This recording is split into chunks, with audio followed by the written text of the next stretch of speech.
Mateus, capítulo 9. E entrando no barco, passou para outra margem e chegou à sua cidade. E eis que lhe trouxeram um paralítico deitado numa cama. E Jesus, vendo a fé deles, disse ao paralítico: Filho, tem bom ânimo, perdoados te são os teus pecados. E eis que alguns dos escribas diziam entre si: ele blasfema. Mas Jesus, conhecendo os seus pensamentos, disse: Por que pensais mal em vosso coração? Pois o que é mais fácil? Dizer ao paralítico: Perdoados te são os teus pecados, ou levanta-te e anda. Ora, para que saibais que o Filho do Homem tem na terra autoridade para perdoar pecados, disse então ao paralítico: Levanta-te, toma tua cama e vai para a tua casa. Levantando-se, foi para sua casa, e a multidão, vendo isso, maravilhou-se e glorificou a Deus, que dera tal poder aos homens. E Jesus, passando adiante dali, viu assentado na alfândega um homem chamado Mateus, e disse-lhe: Segue-me. E ele, levantando-se, o seguiu.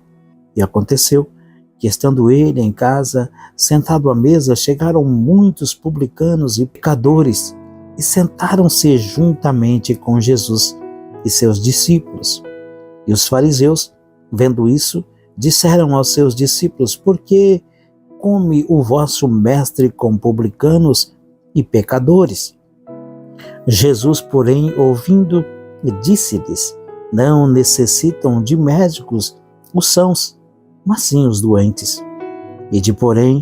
E aprendei o que significa misericórdia, quero e não sacrifício. Porque eu não vim para chamar os justos, mas os pecadores ao arrependimento. Então chegaram ao pé dele os discípulos de João, dizendo: Por que jejuamos nós e os fariseus muitas vezes, e os teus discípulos não jejuam? E disse-lhes Jesus: Podem porventura andar tristes os filhos das bodas, enquanto o esposo está com eles? Dias, porém, virão, em que lhes será tirado o esposo, e então jejuarão. Ninguém deita remendo de pano novo em veste velha, porque semelhante remendo rompe a veste e faz maior a rotura. Nem se deita vinho novo em odres velhos, aliás, rompe-se os odres e entorna-se o vinho, e os odres estragam-se. Mas deita-se vinho novo em odres novos, e assim ambos se conservam. Dizendo-lhes estas coisas, eis que chegou um chefe e o adorou, dizendo: Minha filha faleceu agora mesmo, mas vem, impõe-lhe a tua mão e ela viverá. E Jesus, levantando-se, seguiu, e os seus discípulos também. E eis que uma mulher que havia 12 anos padecia de um fluxo de sangue, chegando por detrás dele, tocou na orla da sua veste, porque dizia consigo: Se eu tão somente tocar a sua veste, ficarei sã. Jesus, voltando-se e vendo-a, disse: Tem ânimo, filha, a tua fé te salvou. Imediatamente a mulher ficou sã. E Jesus, chegando à casa daquele chefe e vendo os instrumentistas e o povo em alvoroço, disse-lhes: Retirai-vos, que a menina não está morta, mas dorme. E riram-se dele.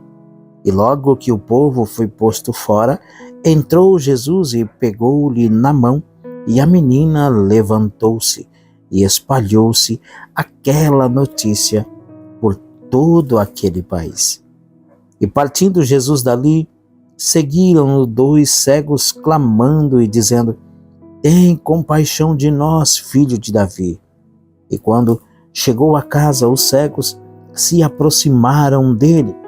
E Jesus disse-lhes: Credes vós que eu possa fazer isto? E disseram-lhe eles: Sim, Senhor. Tocou então os olhos deles, dizendo: seja-vos feito segundo a vossa fé. E os olhos se lhe abriram, e Jesus ameaçou-os, dizendo: olhai que ninguém o saiba. Mas, tendo eles saído, divulgaram a sua fama por toda aquela terra. E havendo-se eles retirado, trouxeram-lhe um homem mudo e endemoniado. Expulsando o demônio, falou o mudo, e a multidão se maravilhou, dizendo: nunca tal se viu em Israel. Mas os fariseus diziam: ele expulsa os demônios pelo príncipe dos demônios. E percorria Jesus todas as cidades e aldeias, ensinando nas sinagogas deles, e pregando o evangelho do reino, e curando todas as enfermidades e moléstia entre o povo. E vendo a multidão, teve grande compaixão deles, porque andavam desgarrados e errantes, como ovelhas que não têm pastor. Então disse aos seus discípulos: a seara é realmente grande, mas poucos são os ceifeiros. Rogai, pois, ao Senhor da seara que mande ceifeiros para a sua seara.